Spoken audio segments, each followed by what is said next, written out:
Good morning students. देखिए बच्चों, हम लोगों ने अपना चैप्टर नंबर 7 है उसे कंप्लीट कर लिया था। अब हम बात करते हैं अपने चैप्टर नंबर 8 की, ratio and proportion and unitary method. तो उसमें बच्चों सबसे पहले हम बात करेंगे रेशियो की। रेशियो होता क्या है? तो रेशियो की डेफिनेशन देखिए बच्चों, a ratio is the comparison of two और more quantities of the same kind using division. कि बच्चों रेशियो आपके पास क्या होता है? कंपैरिजन होता है दो या दो से ज्यादा क्वांटिटीज का। लेकिन वो क्वांटिटीज कैसी होनी चाहिए? सेम काइंड की होनी चाहिए। और उसको कैसे यूज किया जाता है? By using division. तो ये आपके पास रेशियो होता है। फॉर एग्जाम्पल देखिए बच्चों, मेरे पास मान लीजिए आप लोग हैं, आपका किसी बच्चे का मैं वेट ले लूं 48। ये बच्चा ए है जिसका वेट है 48 और बच्चा बी है जिसका वेट है 36। ठीक है बच्चों, अब मुझे क्या करना है? इनका डिवीजन देखिए, ए के अपॉन में बी रखा है मैंने। ठीक है, ए अपॉन में बी मतलब 48 अपॉन में 36। 12 के टेबल में ये 3 पे आता है, ये 4 पे। ठीक है बच्चों, तो ए रेशो बी को, ये ए रेशो बी है वो किसके इक्वल है बच्चों? 4:3 के। ठीक है, मैं ऐसा नहीं कर सकती कि एक बच्चे का तो वेट ले लिया 48 और दूसरे बच्चे की हाइट ले ली जो है 6.3 इंचेस। तो ऐसा नहीं है, यहाँ वेट है तो नीचे भी वेट होगा, अगर ऊपर हाइट है तो नीचे भी हाइट ही होगी। सेम काइंड के होने चाहिए। डिवीजन देख लो, ये डिवाइड ही कर रहे हैं हम एक तरीके से। ठीक है बच्चों, ये डिवीजन ही है हमारे पास। और आपके पास कंपैरिजन हो गया दो नंबर्स का। तो यही हमारे पास रेशियो कहलाता है। एक चीज ध्यान रखने की है बच्चों, देखिए ए रेशो बी हमारे पास 4:3 है। कितना है? 4:3। आप गलती से भी इसे 3:4 नहीं बोल सकते, क्योंकि 4:3 और 3:4 में बहुत डिफरेंस रहता है। ये ऑर्डर आप अगर 4:3 है तो इसे 4:3 ही बोलेंगे। अगर आपने इसको 3:4 कर दिया, इसका मतलब आपने तो उल्टा कर दिया। आपने क्या कर दिया बच्चों? इसको 36 को ऊपर कर दिया और 48 को नीचे कर दिया। इसका मतलब बी ऊपर है और ए नीचे। तो ये तो बी रेशो ए का है, आप इसे ए रेशो बी का नहीं बोल सकते।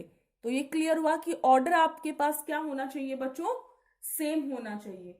अगर ऑर्डर आपके पास सेम नहीं है तो आप नहीं सॉल्व कर सकते। दूसरी बात मैंने आपको बता ही दी है कि आपके पास सेम क्वांटिटीज होनी चाहिए। अगर एक बच्चे का वेट है तो दूसरे बच्चे का भी आपके पास क्या होना चाहिए बच्चों?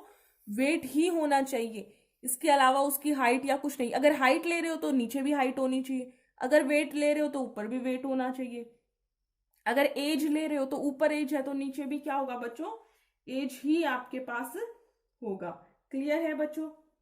ठीक है, अब हम बात करते हैं। देखिए मान लीजिए इसका वेट 48 kg था और इसका वेट 36 kg।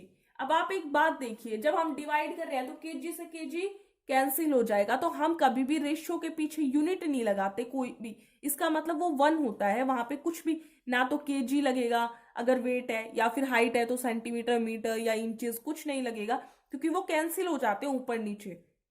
जस्ट सिंपल आपके पास ये एक इस तरह का क्या होगा बच्चों?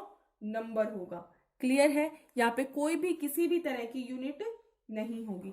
एक बात और ध्यान रखने की है बच्चों, जब हम इसको बिल्कुल काट देते हैं, जैसे हमने इसको कर दिया 4:3, इसके बाद इसका जब हम बात करें तो इसका जो HCF होगा 4 और 3 का हाईएस्ट कॉमन फैक्टर वो 1 आना चाहिए।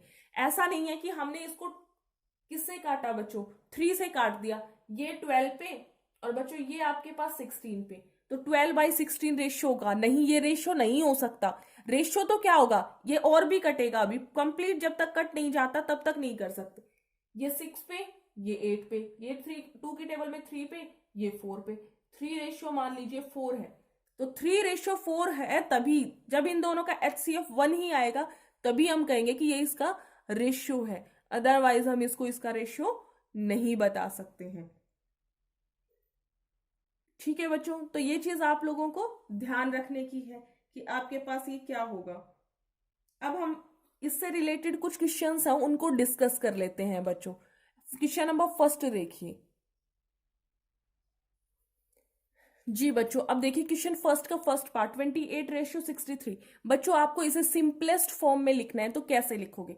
देखो 28/63, इसका मतलब आपके पास 28 ऊपर और 63 बच्चों नीचे। ठीक है। अब 28 और 63 कौन सी ऐसी टेबल है जिसमें दोनों आते हो बच्चों? 7 की टेबल में 28 4 पे आता है और 63 9 पे आता है, तो ये आपके पास क्या हो जाएगा? 4:3, सॉरी क्या होगा बच्चों?